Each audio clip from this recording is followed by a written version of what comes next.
Michel Guédon est ancien officier de l'armée française, de la Légion étrangère et de l'arme blindée. Alors pourquoi vous êtes là aujourd'hui? Je suis là parce que nous avons un pays qui est en cours de délitement, comme le dit la lettre de l'association.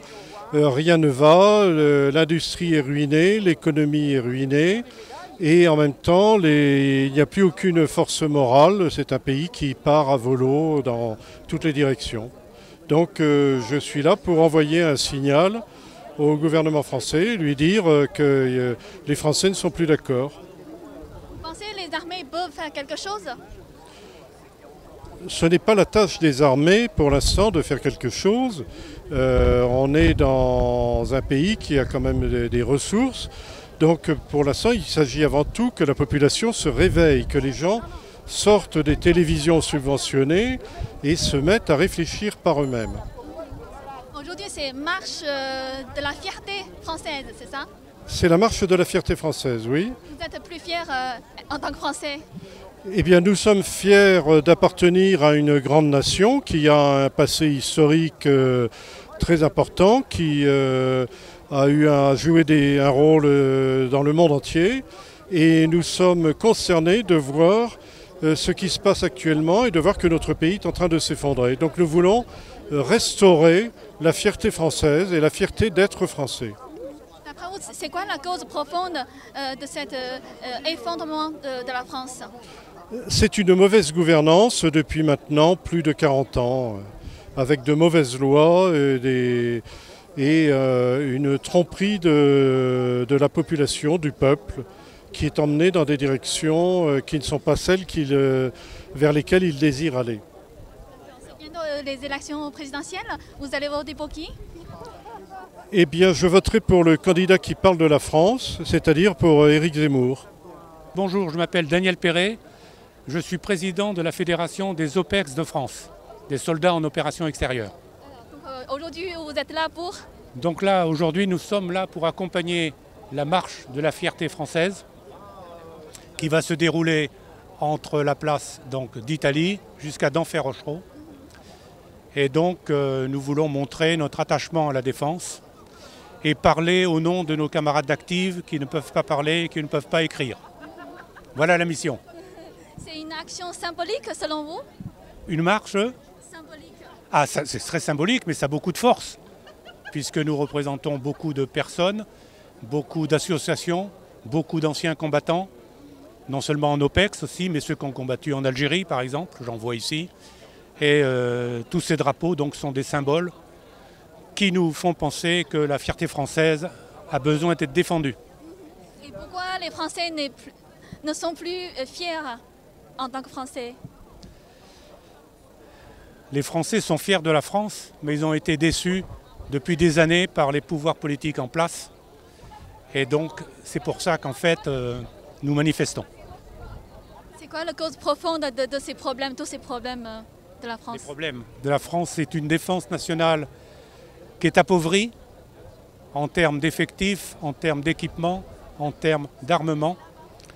Et c'est une pensée militaire qui a été appauvrie aussi parce qu'elle doit se soumettre à la dictature de la pensée unique.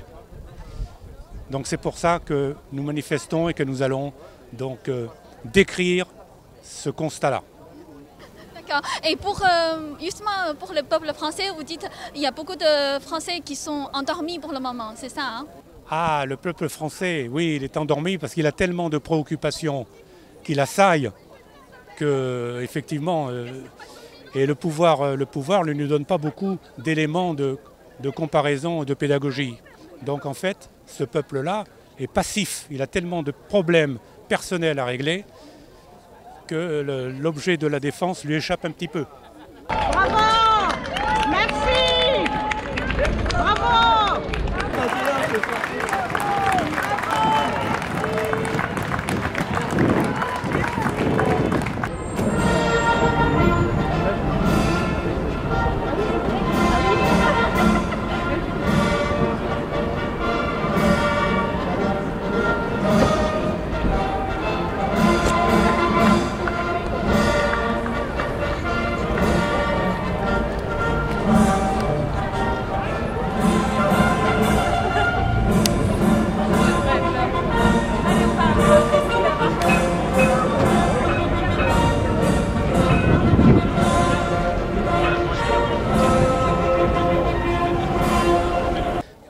bonjour, mon prénom est Christian. Alors moi j'étais pas dans les forces armées, j'étais dans la police moi. La police nationale, je suis en retraite évidemment, autrement j'aurais pas le droit d'être là. Et je suis là pour soutenir mes camarades militaires retraités, pour les soutenir dans leur démarche de fierté française et de mettre en attention un peu tous les hommes politiques pour dire que la France effectivement est en grave difficulté en ce moment. Selon vous, qu'est-ce qui ne va pas en France? Tout. Rien ne va. Rien ne va. Le régime politique, la sécurité, là je pourrais en parler, hein. J'étais dans la police pendant 35 ans, la sécurité, bon, l'économie on le sait, voilà, et puis ce qui se passe en ce moment aussi vis-à-vis de la Russie, enfin voilà, il y a des choses qui sont inquiétantes. Vous pensez que justement cette démarche avec tous les militaires, ça peut bouger quelque chose? Bien, je ne sais pas parce que je ne vois pas, hormis vous, je ne vois pas beaucoup de couverture médiatique. Donc l'État en France prend soin un peu de camoufler ce genre de manifestations qui sont purement patriotiques, hein, qui sont apolitiques. Donc nous on n'est pas là pour soutenir un candidat ou l'autre, on est là pour un peu pour défendre notre pays et puis pour faire valoir certaines choses, quoi. Pour mettre en avant des valeurs qui sont un petit peu maintenant galvaudées, quoi, hein, passées de mode. Là on est avec des militaires, il faut savoir que l'armée française a quand même perdu énormément de moyens. Bon, moi j'étais dans la police, pour la police nationale, ça a été aussi une période difficile, hein, depuis pas mal d'années, donc on n'est plus tellement en mesure d'assurer la sécurité, surtout dans les grandes agglomérations, c'est très très compliqué. Ouais. Mon souhait, ça serait de retrouver le pays tel qu'on l'avait encore il y a quelques décennies, quoi. Il faut une remise en ordre, et bon, les remises en ordre c'est jamais facile, quoi. Donc, Je m'appelle François Gobert, j'étais général et j'ai fait 35 ans dans l'armée. Voilà. Et alors aujourd'hui c'est pour défendre la patrie? Et aujourd'hui je suis venu parce que j'étais signataire de l'appel dit de la tribune des généraux. Et donc par solidarité pour mes camarades de combat, anciens harkis, et voilà, je suis ici et content d'être là. Alors, quel est le but aujourd'hui? Enfin, quelle est déjà la tribune depuis longtemps et qu'est-ce que les résultats? Bien, si vous voulez, notre société a besoin de cohésion, a besoin d'organisation, a besoin de structure. Et je pense que l'armée donne beaucoup de ses qualités. Et donc, c'est bien pour notre pays. C'est bien pour vous, c'est bien pour mes enfants que les idées qui sont défendues par les armées soient mises en valeur. Et comme actuellement on s'aperçoit que ces valeurs sont mises à mal, eh bien, il faut venir pour le défendre, et on s'aperçoit que les problèmes que l'Europe a avec l'Ukraine, eh bien, sont malheureusement des problèmes qui arriveront de génération en génération. Et selon vous, qu'est-ce qu'on devrait faire, ou les armées doivent faire? Non, les armées par structure, par essence, par nature, sont au service de la nation.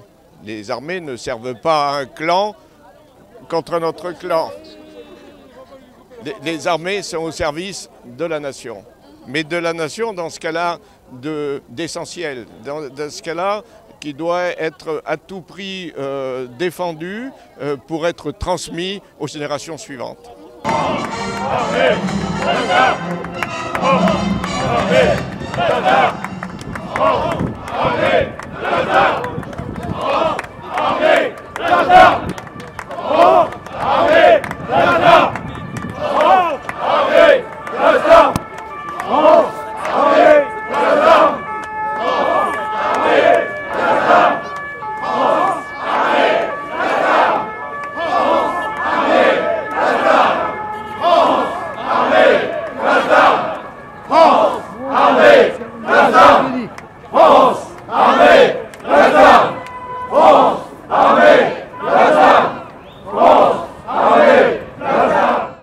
Donc je viens d'un département breton, le Morbihan, donc à 400 km d'ici.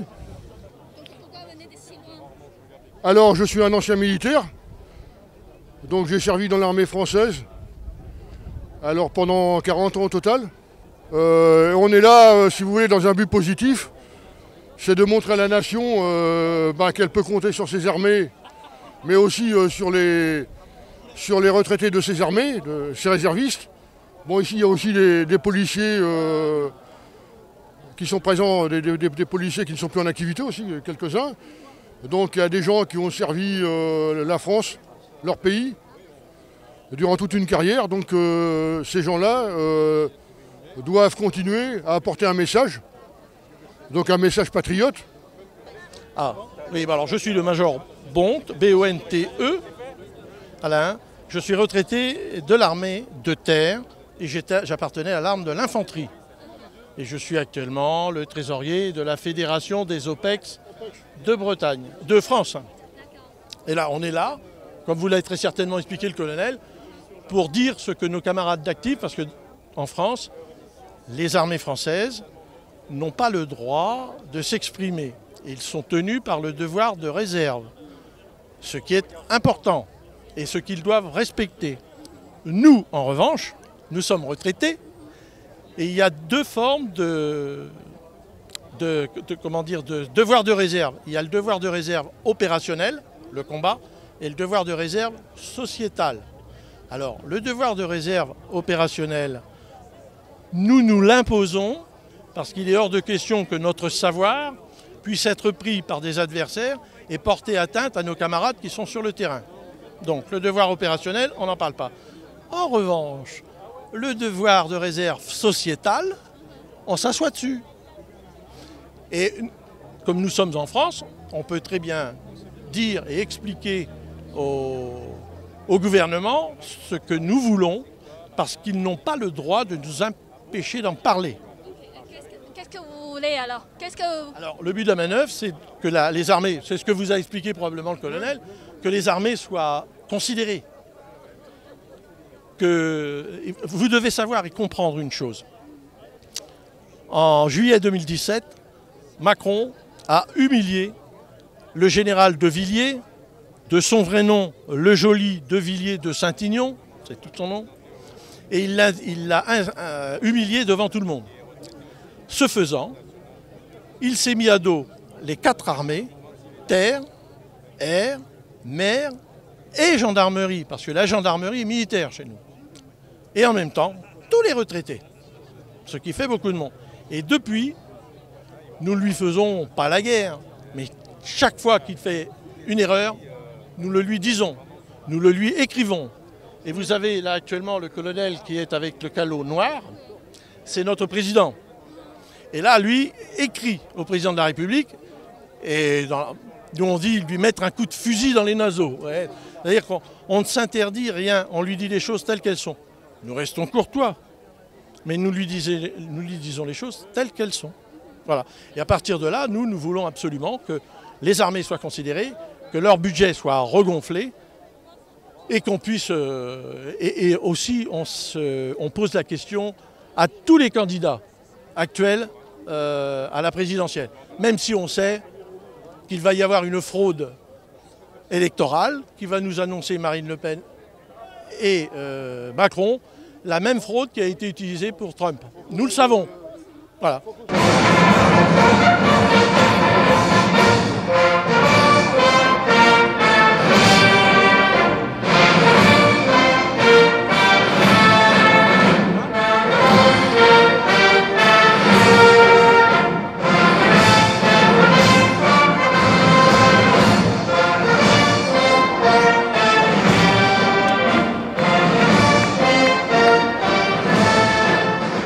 Mesdames, messieurs, assez d'atermoiements. L'heure est grave, le travail est colossal. Ne perdez pas de temps et sachez que nous sommes disposés à soutenir les politiques qui prendront en considération le sauvetage de la nation.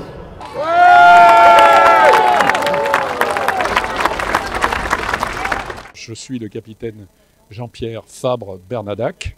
Je suis le président de Place d'Armes et je suis celui qui a écrit la lettre, cette fameuse lettre qui a amené 27 000 militaires, 61 généraux et plus de 100 000 civils à la signer.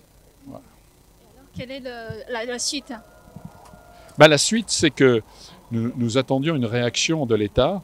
Et cette réaction de l'État, elle n'a été que négative, puisque nous avons été injuriés par un certain nombre de ministres. Et le président de la République, lui, ne nous a pas répondu. Donc, d'une certaine manière, nous avons créé après cette association Place d'Armes pour dire au chef de l'État et au futur aujourd'hui chef de l'État, parce qu'il lui reste 15 jours, alors, au dernier, là, celui qui est encore à l'Élysée, que nous sommes là et que nous avons un certain nombre de choses à dire par rapport à la situation de ce pays que nous voyons petit à petit dépérir et mourir à petit feu. Voilà. Quel est votre message justement pour le président? Peut-être il reste que 2 semaines. Là, alors le message, vous l'aurez tout à l'heure, nous avons 10 points. Donc ces 10 points vont être tout à l'heure, mais je peux vous en donner 2 ou 3. Le premier point, c'est que, ce qui me paraît naturel pour n'importe quel pays, c'est qu'il n'est pas possible qu'un militaire puisse avoir 2 nationalités. Or aujourd'hui, un militaire qui sert dans l'armée française peut être en même temps binational, c'est-à-dire avoir une deuxième possibilité. Ça nous paraît important.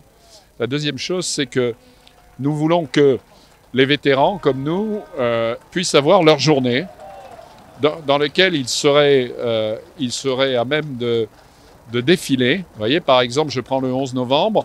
Le matin, c'est la revue des militaires. Et l'après-midi, sur les Champs-Élysées, il pourrait y avoir tous les vétérans qui défilent de toutes les unités parachutistes, légions, autres, avec les écoles militaires aussi, les jeunes des écoles militaires, de telle manière à ce qu'il y ait une osmose encore plus forte entre l'armée et la population. Voilà.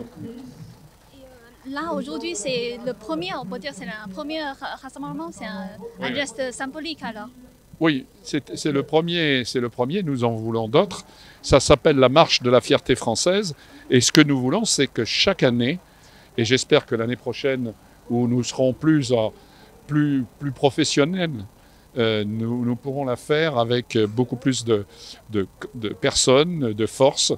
Et c'est ça qui est bien, c'est que chaque année, on donnera un rendez-vous aux gens pour l'année d'après. Je vais vous dire une chose qui est la chose fondamentale. L'État, ce n'est pas nous qui l'intéressons. Nous, on est des anciens. Mais l'État, c'est une chose. C'est que l'armée d'active, elle a, pour ses anciens, une grande estime. Parce que dans l'armée, il y a toujours, vis-à-vis des anciens, une estime. Chose que vous devez peut-être connaître en étant vous-même chinoise. Mais nous, ce qu'on veut, c'est que on sait une chose, c'est que chaque fois qu'on dit quelque chose, l'armée d'active écoute. Et ça parle dans les popotes, ça parle dans les messes, ça parle dans les chambrées, donc les gens parlent. Et c'est ça ce qu'on veut, c'est que ça se diffuse. Nous sommes un pont entre l'armée d'active d'un côté et les civils que nous protégeons de l'autre. L'armée doit protéger les civils. Et donc pour qu'il y ait ce pont, parce que l'armée, vous le savez, c'est la grande muette, elle ne peut pas parler, eh bien nous sommes là et nous parlons à sa place. Voilà. Quand il y a eu la lettre des généraux dont on a parlé, que j'ai faite, il y a eu quelques semaines plus tard une lettre de gens d'active qui ont répondu à cette lettre et en disant exactement qu'ils étaient honorés par les anciens et en allant même plus loin que nous sur des revendications. Donc ça montre bien, si vous voulez, qu'il y a une espèce de similitude entre les deux et c'est ça qui est important pour nous. Quand nous disons quelque chose, il y a un relais vers l'armée d'active. Voilà. Les médias de mainstream accusent enfin, la tribune des généraux soit complotiste, soit extrême droite. Factieux, ou coup d'État, c'est ça. Hein. Oui. Mais alors le coup d'État, vous avez vu l'âge que nous avons, n'est-ce pas? Alors le coup d'État, ça me paraît totalement ridicule. Hein. Vous savez, quand on veut noyer son chien, on dit en France, on l'accuse de la rage. Hein. Donc, on est en train de dire n'importe quoi. Le point essentiel, toujours essentiel, c'est que nous voulons rapprocher l'armée de sa population. Les derniers sondages montrent que l'armée française est bien vue et de manière positive par 86% des Français. Et qu'au moment où il y a eu la lettre, un sondage donnait 60% des Français qui étaient derrière nous, derrière la lettre. Donc c'est pour vous dire que ça c'est important. Ça pour moi, c'est autre chose que de dire vous êtes des factieux ou vous êtes ce que vous voulez. Alors, on a une majorité des gens avec nous. C'est ça l'essentiel. Place d'Armes publiait la désormais célèbre Tribune des militaires. appel adressé au président de la République, aux membres du gouvernement et aux parlementaires. Cet appel faisait état du délitement de la France et attendait une prise de conscience et des réactions salvatrices de nos dirigeants. 10 mois plus tard, les seules réponses enregistrées n'auront été qu'insultes et procès de la part de nos dirigeants.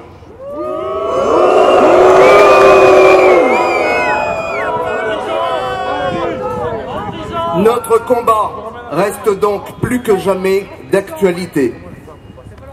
La situation de la France reste malheureusement extrêmement préoccupante.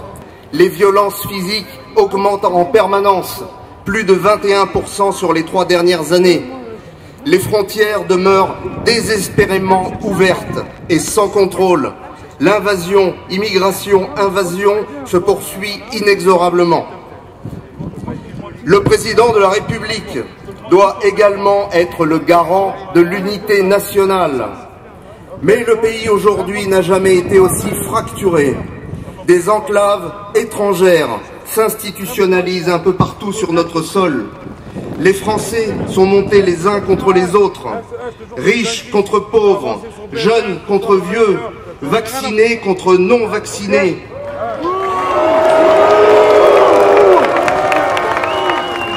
Et désormais Corses contre continentaux. Le président de la République doit être le garant de notre souveraineté nationale.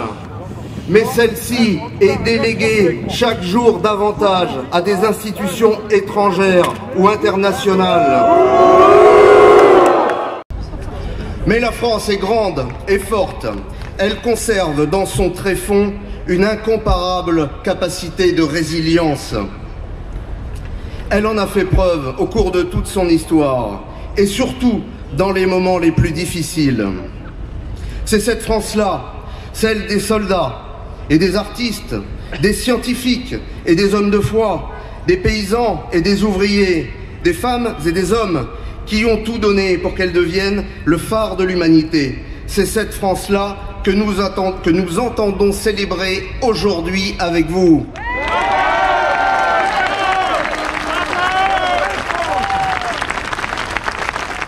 Cette fameuse lettre ouverte qu'on a appelée la tribune des généraux, le constat, le délitement dans de nombreux domaines de notre pays est présenté et d'ailleurs une grande majorité des Français l'ont approuvé. Le seul problème qui se pose, c'est qu'un an après, eh bien, il faut bien constater que nos dirigeants politiques et le président de la République en particulier n'a toujours pas apporté de réponse aux questions posées, la question de fond. Voilà.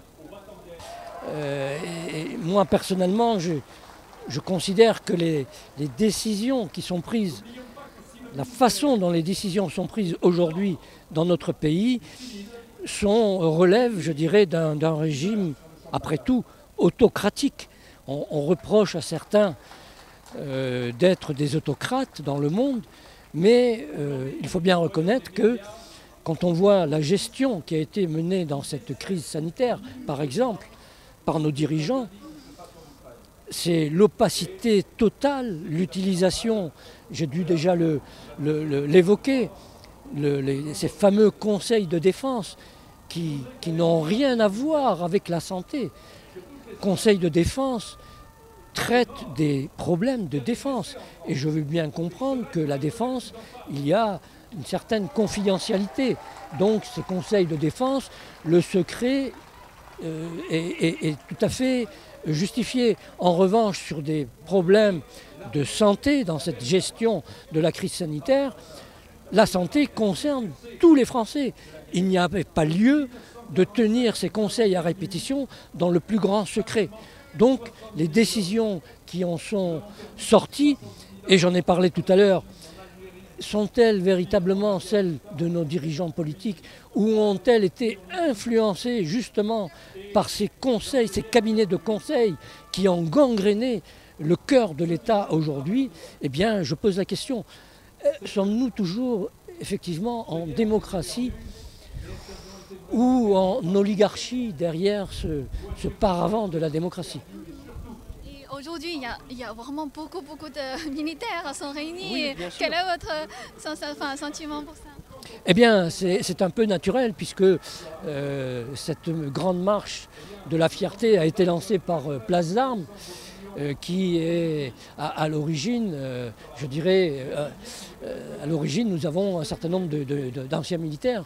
Et donc, quand on parle de la marche de la fierté de nos armées, de la France, eh bien, tout naturellement, ceux qui ont servi sous l'uniforme se décident à suivre le mouvement. Pour moi, c'est tout à fait naturel. Message à donner aux candidats à la présidence aujourd'hui qui sont dans la course, eh bien, c'est de prendre conscience effectivement du constat qui a été délivré par cette tribune dite des généraux. Il faut qu'ils l'analysent et qu'ils prennent bien conscience que, effectivement, si rien ne change avec la prochaine élection présidentielle, eh bien, la France, effectivement, sera en grand danger et je dirais, je suis peut-être pessimiste, mais pourrait ne pas survivre. Donc, vous voyez le danger que moi je considère qui pèse sur la France aujourd'hui. Alors je m'appelle Bruno Attal, je suis secrétaire général du syndicat France Police Policiers en colère et je suis aussi le président de l'association Touche pas à mon flic. Et alors aujourd'hui c'est la première fois le rassemblement de tous les militaires. Oui, tout à fait, on a été invités, cordialement invités. Quand on nous invite et qu'on a des gens qui sont dans le même camp que nous, forcément on répond à l'invitation. Et donc c'est ce que j'ai dit dans mon discours, c'est-à dire qu'il y a un vrai délitement de la France et que les policiers aujourd'hui sont en première ligne. Les policiers aujourd'hui subissent... alors les violences en face, on avait l'habitude, un policier qui subit des violences, voilà, c'était ce qui existait avant, mais aujourd'hui, quand vous interpellez un individu, il dépose systématiquement plainte contre vous, on ne rentre plus dans les quartiers, on ne rentre plus dans ces cités qui vendent de la drogue, et on a juste des politiques qui font des beaux discours pendant les présidentielles, et puis après, qui donnent même des fois même raison à ces crapules. Donc voilà, nous on est un syndicat patriote, on est un syndicat qui s'oppose à ces décisions et qui font qu'on a un président qui nous a traité par exemple de raciste sur la chaîne brute en disant qu'on faisait du contrôle aux faciès, qui nous parle de violence policière. Donc voilà, nous on représente pas mal de policiers, en tout cas on a énormément de sympathisants. Et le but c'est de se réunir les patriotes tout simplement et de se dire on va se battre pour l'intérêt général, pour nos compatriotes, et puis moi en tant que syndicaliste pour défendre les policiers. Moi je suis vacciné, hein. Moi c'est juste la liberté de faire ce qu'on veut avec son corps, et surtout tout simplement cette vaccination de masse. Voilà, je pense qu'elle n'est pas opportune, mais après ça c'est juste personnel. En tout cas mon travail c'est de défendre les policiers et défendre aussi les citoyens, parce que quand on nous demande d'aller contrôler des passes vaccinaux, alors que dans la rue derrière on a des voyous qui dealent, voilà, il y aura peut-être des priorités à faire avant d'embêter ceux qui travaillent, ceux qui bossent. Donc voilà, on fait le max, on se bat avec les petites armes qu'on a.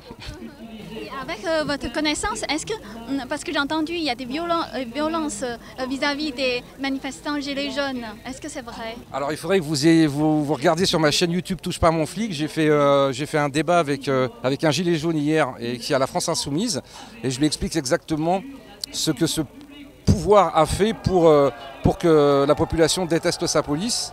Et quand vous voyez dans les gilets jaunes, il y a plein de choses qui sont louches. Donc nous on demande une commission parlementaire, une enquête parlementaire pour comprendre pourquoi on a eu ces contre-ordres, pourquoi on a eu par exemple des armes qui ont été plus puissantes avec les gilets jaunes et moins puissantes dans les cités, pourquoi on a changé les grenades quand M. Rodriguez a été éborgné. Tout ça, il y a plein de choses qui sont un peu suspectes. Donc les policiers ont fait leur travail, ils se sont retrouvés en guerre. Moi, il y avait des situations de guerre pendant les Gilets jaunes où les policiers n'étaient même pas formés à ça. Et puis forcément, il y a eu de la casse. Mais après, il y a des enquêtes, il y a des policiers qui ont peut-être fait des bêtises, qui ont fait des erreurs en tout cas, parce que moi, je ne connais pas un policier qui se lève le matin et qui dit « je vais éborgner quelqu'un ». Et donc, il faut les vivre, ces situations. Moi, j'invite tout le temps les people, les acteurs, les politiques à dire « venez mettre la tenue de policier et venez nous montrer comment il faut faire ». Mais en général, il n'y en a aucun qui veut. En tant que policier, est-ce qu'on suit l'ordre en général? Mais si l'ordre c'est anti-humanité, on suit quand même C'est très simple, hein, c'est l'ordre légitime. Si un préfet de police me dit va mettre un coup à cette personne, c'est illégitime, je n'ai pas le droit de le faire. Donc c'est un ordre que j'ai le droit, j'ai le devoir de refuser. Par contre, quand on me dit tu dois aller verbaliser par exemple la caravane de la colère, c'est un ordre immoral de mon point de vue, mais légitime. Puisque c'est simple, hein, vous savez, tous les gens qui nous demandent à nous de nous révolter, nous on est des policiers républicains. Et la révolte c'est dans les urnes. Donc nous on est policiers républicains, quand on n'est pas content, on vote. Et si M. Macron passe, on sera loyal avec M. Macron, tant que ça reste effectivement légitime. Mais c'est ça, hein, c'est la démocratie. Hein. Vous savez, les gilets jaunes que nous on a soutenus au début parce que c'était des gens qui n'étaient pas là pour... qui avaient du mal à joindre les deux bouts et qui étaient sincères. Donc nous on les soutenait vraiment. Les policiers c'est aussi des gilets jaunes. Les policiers c'est des gens qui n'ont pas de sous, qui gagnent 1 500 € par mois, qui doivent prendre leur voiture. C'est très compliqué. Un policier c'est aussi un gilet jaune. Et donc voilà, nous on nous a mis face à ça et nous on suit les ordres légitimes. Voilà, tout simplement. On est des policiers républicains. L'armée n'est pas une simple entreprise aux mains d'un manager. Les racines chrétiennes de la France, qui sont tout simplement un fait historique. Souvenons-nous qu'il y a 2000 ans, un chef a lavé les pieds de ses disciples. Il s'appelait Jésus-Christ et c'est en s'abaissant qu'il s'est élevé. De même, votre char vous obligera à servir et non pas à vous servir. N'en déplaise à certains, je n'ai jamais servi un ministre, un président, ni même la République, mais j'ai servi la France. Le soldat a besoin de savoir, mais aussi de comprendre, car l'être humain que j'ai déjà cité possède encore des valeurs que notre société de plus en plus déshumanisée a oubliées. Le sens de l'honneur et la conscience qui l'accompagne. Mesdames et messieurs les candidats, la France manque aujourd'hui de repères autant que de dimensions spirituelles. C'est pourquoi cette armée, dont l'un d'entre vous sera le chef, peut représenter le bourgeon d'une résurrection que beaucoup de nos concitoyens attendent afin que survive la France. C'est une question de courage, mais d'abord de confiance. La confiance, ça ne se commande pas. La confiance, ça ne s'achète pas. La confiance, ça se mérite. Merci.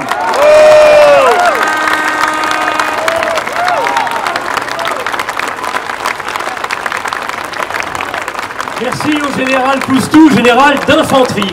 Jean-François Stenman, je suis agriculteur en Picardie, voilà, et j'ai des ancêtres français qui se sont battus, des grands-pères et des arrière-grands-parents, pour la France.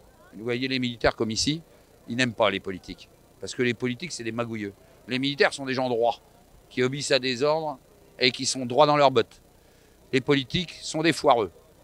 La France, si vous voulez, elle est toujours sous l'influence de l'impérialisme anglo-américain, qui nous a importé la franc-maçonnerie pour amener la Révolution française, détruire notre religion chrétienne, catholique, romaine, que nous avons depuis 2000 ans.